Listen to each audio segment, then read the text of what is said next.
Yo, yo, yo, it's me again. Ding! Hey, Mark Joshua. Good morning. Good morning, good morning. Mga Repa Pips, mga idol. Ako nga pala si Mark Joshua Quaresma Castro ng Pampanga. Ang nagsasabing, hindi matutupad ang iyong pangarap kundi mo iisipin ang mga kada araw-araw. Bow! Ano kaya mapag-uusapan natin? May tagal na ng panahon. Nung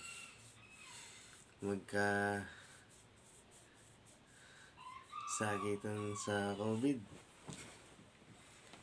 Parang kailan lang yun Ilan ng taon lumipas.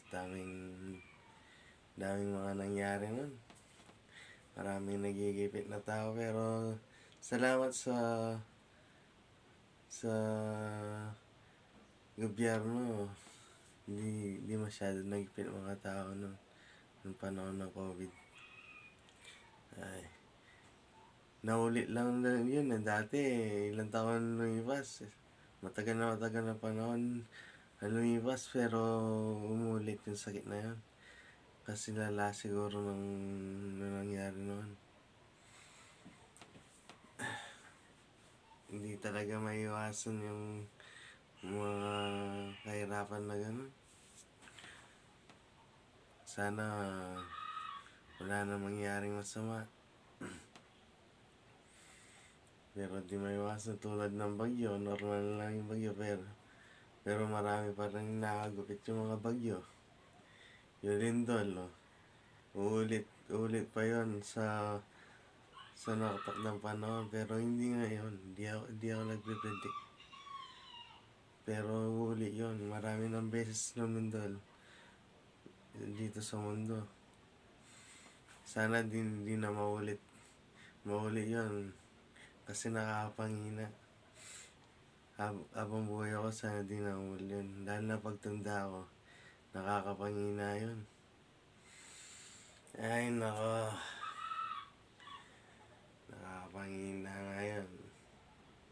Nagkasakit pa ako nun. Pero wala na. Chill na. Ayos na. Nakaraan na yun.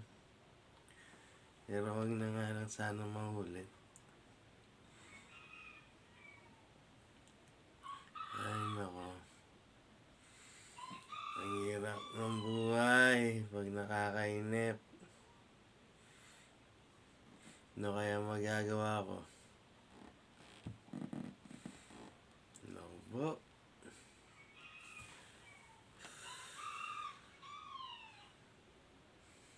Wala na akong makwento na may mental block ako.